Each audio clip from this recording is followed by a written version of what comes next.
दर्शकों, जगत गुरु संत रामपाल जी महाराज के अद्भुत अलौकिक सत्संग प्रवचनों ने हिंदुस्तान में ही नहीं बल्कि विश्व में एक आध्यात्मिक ज्ञान की क्रांति ला दी है। लाखों श्रद्धालुओं ने हमें इन सत्संगों के प्रसारण के लिए बधाई पत्र भेजे हैं। इसके साथ साथ कुछ श्रद्धालुओं ने कुछ शंकाएं भी हमारे को भेजी हैं। हमने उन सब श्रद्धालुओं की शंकाओं के निवारण के लिए संत रामपाल जी महाराज से भेंट की तथा महाराज जी से उन सभी शंकाओं का निवारण जाना, जिसकी जिज्ञासा हमारे दर्शकों में बनी हुई है।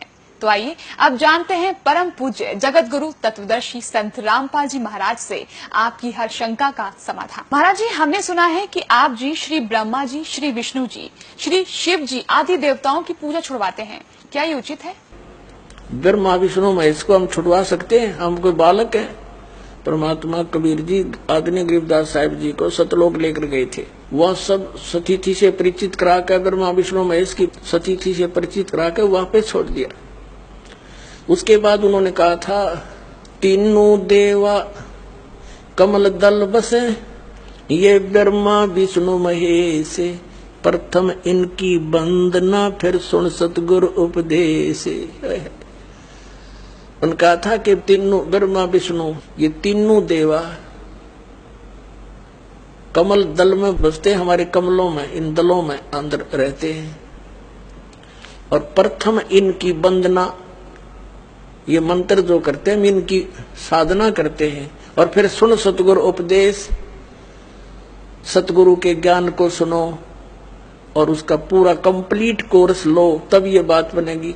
अब ब्रह्मा विष्णु महेश हमारे कोई दुश्मन नहीं है। कई कहते हैं कि आपके गुरु जी तो ब्रह्मा विष्णु महेश को छुड़वाते हैं। ब्रह्मा विष्णु महेश को हम छुड़वा सकते हैं? अब जैसे ऊर्ध्व मूलम अधः शाखम, ऊपर को जड़ वाला, नीचे को तीनों गुण रूपी शाखा वाला, उल्टा लटका हुआ संसार रूपी वृक्ष है। अब इसमें क्या है? ऊपर को जड़ता पूर्ण परमात्मा, नीचे को तीनों गुण रूपी संसार रूपी वृक्ष की शाखा है। तो क्या कोई शाखा को काट देगा बुद्धिमान व्यक्ति? पेड़ की शाखा को कोई काटने की कहेगा कि इसको तो फेंक दो काट के, फिर लटका के करेंगे बाकी का हम? तो कहने का भाव ये है कि जैसे परमात्मा कहा करते कि जैसे हमने भक्ति रूपी पौधा बीजना है और हम नर्सरी से कोई पौधा लाए, कैसे बीजेंगे? उसको गड्ढा खोदेंगे और उस गड्ढे में उसको जड़ों की तरफ से दबाकर मिट्टी में, फिर उस जड़ों की मूल की सिंचाई करेंगे। तो मूल की यानी जड़ की पूजा करेंगे हम, तो वो पौधा पेड़ बनेगा, उसकी टहनियां बड़ी बड़ी हो जाएंगी, तीनों गुण रूपी शाखा।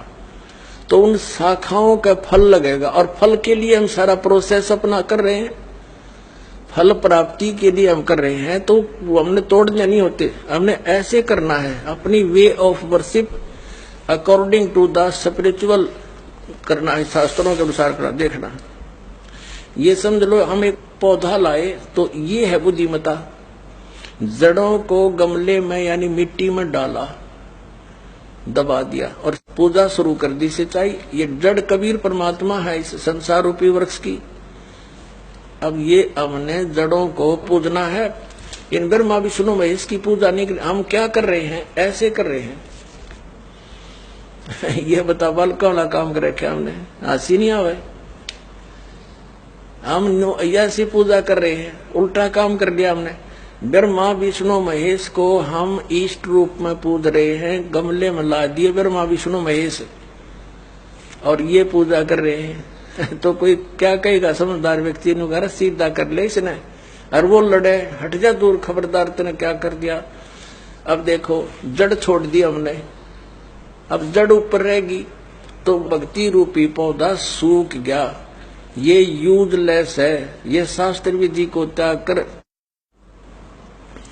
शास्त्र विरुद्ध साधना है, ये उल्टा बीजा हुआ भक्ति रूपी पौधा।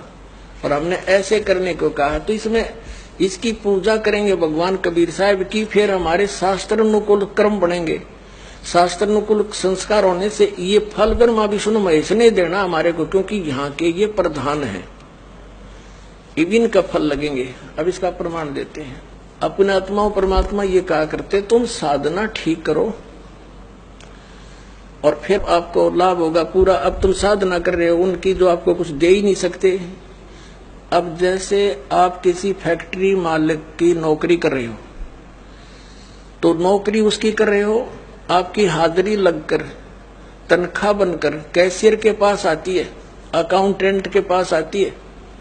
अब तनख्वाह तो देंगे अकाउंटेंट और वो कैशियर, लेकिन वो देंगे आपका वर्क डन, और वो भी उस मालिक की मजदूरी करोगे। तो यदि उस आप लागे अकाउंटेंट और कैशियर की जूते साफ कर, उसकी प्लेट धोना, वह नौकरी दी छोड़ आपने, वो खाक देंगे आपको, लोग भाजत चाह बिना प्याओ टाइम पे। तो इसी प्रकार हमने पूजा तो करनी है, मजदूरी तो करनी, इष्ट रूप में तो पूजना परमपिता को, कबीर साहब को, और फिर उससे बनेंगे हमारे शास्त्र अनुकूल जितने भी शुभ संस्कार फिर देंगे। यही यहाँ पर जब तक आप यहाँ रहोगे तो यहाँ के ये प्रधान है, इन्होंने हमारा वर्क डन देना है। जैसा कर्म करेगा फल देगा भगवान, इनका ये आखिरी विधान था। तो ये भगवान तो वर्क डन ही दे सकते, इसमें ऐड नहीं कर सकते। और फैक्ट्री मालिक मनमाना करा के दे दे तोहफे में, यानी परमात्मा हमारे मालिक है, मालिक तो कुछ भी दे सकता है। अब और थोड़ा सा दिखाते हैं क्योंकि कंसेप्ट इससे जुड़ा हुआ है। इसी गीता जी अध्याय नंबर 3 के, ये श्रीमद् भगवत गीता अध्याय नंबर 3 के आपको दिखाते हैं श्लोक 10 से लेकर 15। ये देखिएगा, श्रीमद् भगवत गीता अध्याय नंबर 3 के और श्लोक नंबर 10। प्रजापति ब्रह्मा ने कल्प के आदि में यज्ञ सहित प्रजाओं को रचकर कहा था, तुम लोग इस यज्ञ के द्वारा, यज्ञ माने धार्मिक अनुष्ठान, शास्त्र अनुकूल वृद्धि को प्राप्त हो। यह यज्ञ तुम लोगों को इच्छित भोग प्रदान करने वाली हो। 11वें में कहा है, यज्ञ के द्वारा देवताओं को उन्नत करो और वो देवता तुम लोगों को उन्नत करें।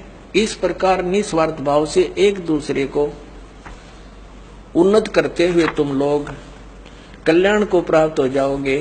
12वें में फिर कहा है, यज्ञ के द्वारा बढ़ाए गए देवता, बताओ देवता ने क्या हम पकड़ कर बढ़ावांगे, खींच कर बढ़ावांगे उन्हें।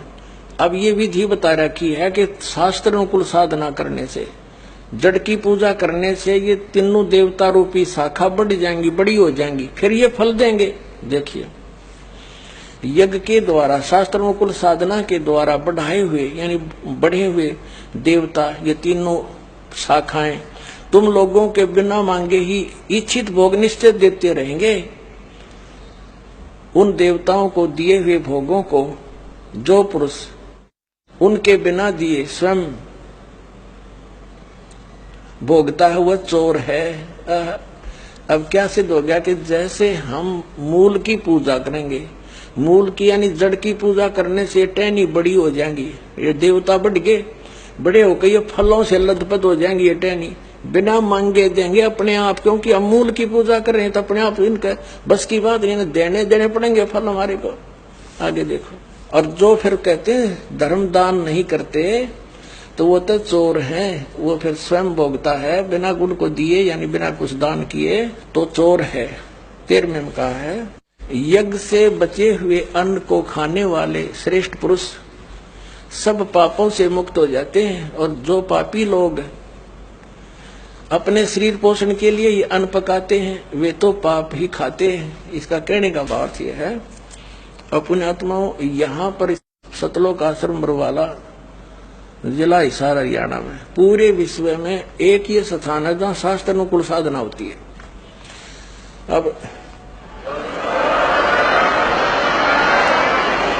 ये क्या बता रहे हैं, यज्ञ से बचे हुए अन्न को खाने वाले श्रेष्ठ पुरुष संत यानी अच्छी आत्मा तो सब पापों से मुक्त हो जाते हैं। हम सबसे पहले परमात्मा का भोग निकालते हैं, भोजन का भी, हलवे का प्रसाद बनकर आता वो भी, उसको भगवान के भोग लगाकर फिर शेष अन्न को वितरित किया जाता है।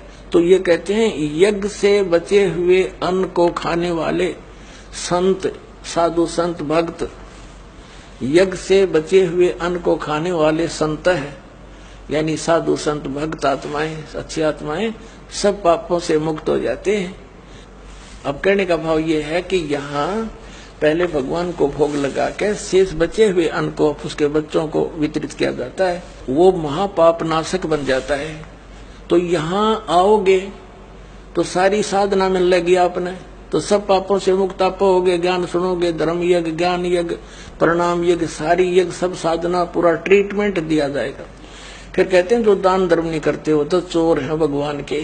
जिन हर की चोरी करी और गए राम गुण भूल, ते बिदना बागुल किए वो फिर झूले उल्टी झूल।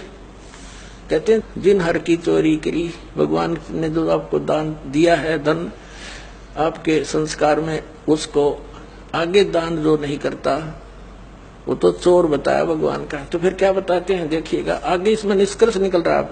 तीसरे अध्याय का हमने ये 13वां श्लोक पढ़ लिया। यज्ञ से बचे हुए अन्न को खाने वाले श्रेष्ठ संत, संत माने आप अच्छी आत्माएं, सब पापों से मुक्त हो जाते हैं। और जो पापी लोग अपना केवल कमाया और खाया वहीं तक सीमित हैं, वो तो पाप को खाते हैं। अब 14 और 15 में एक निर्णायक ज्ञान दे दिया। पहले इनका अनुवाद पढ़ाएंगे इंजीनियरों का, फिर समझ में आएगा। संपूर्ण प्राणी अन्न से उत्पन्न होते हैं। अन्न की उत्पत्ति वृष्टि से होती है, वृष्टि यज्ञ से होती है। यज्ञ इसका अर्थ शास्त्र अनुकूल कर्मों से जो होता है वो विहित कर्मों से उत्पन्न होने वाले हैं, यज्ञ यानी धार्मिक अनुष्ठान।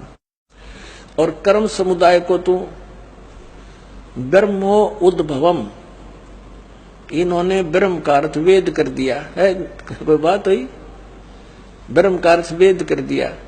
ये लिखना था कि देखो हम यहाँ पर आए इस काल के लोक में, तो हमने कर्म करके ही मिलेगा, ना कति नहीं मिले। तो कहते हैं ये कर्म लगाए ब्रह्म ने बनाया विधान यहाँ का। और ब्रह्म की उत्पत्ति हुई परम अक्षर ब्रह्म से, उस परमात्मा से, सच्चिदानंद घन ब्रह्म से। इसका अर्थ तो ये है, लेकिन इन अज्ञानियों ने कुछ ज्ञान तो था नहीं, सारे उल्टे अडंगे अड़ा दिए। ये देखिएगा, कर्म समुदाय को तू वेद से उत्पन्न नहीं, ब्रह्म से उत्पन्न हुए।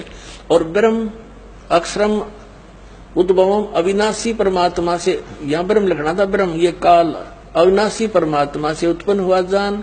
इससे सिद्ध होता है कि सर्वगतम ब्रह्म, सर्वगतम माने सर्वव्यापी परमात्मा, सबका मालिक, सदा ही यज्ञों में प्रतिष्ठित है। वो इष्ट रूप में पूज्य है, वही प्रतिष्ठित है सभी यज्ञों में, उसको इष्ट मानकर पूजा करनी चाहिए। इसका निष्कर्ष ये निकल गया। अब हम उस परमात्मा को इष्ट मानकर पूजा करेंगे तो हमारी शास्त्र अनुकूल साधना होगी।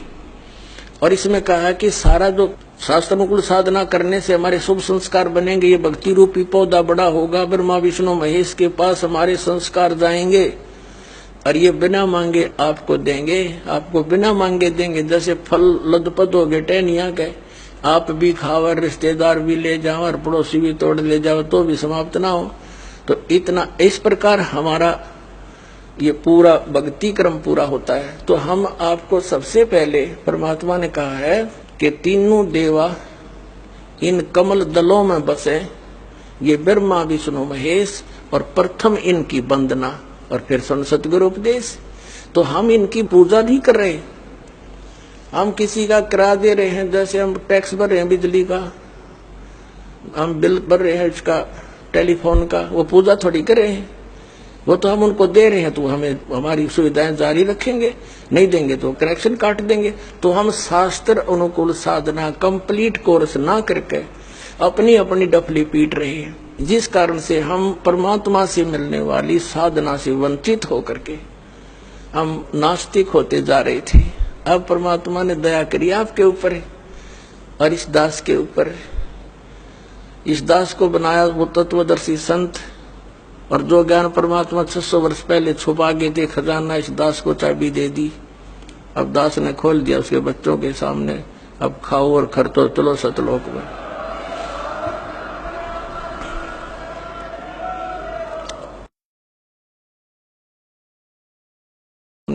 अब खाओ और खर्चो, चलो सतलोक में।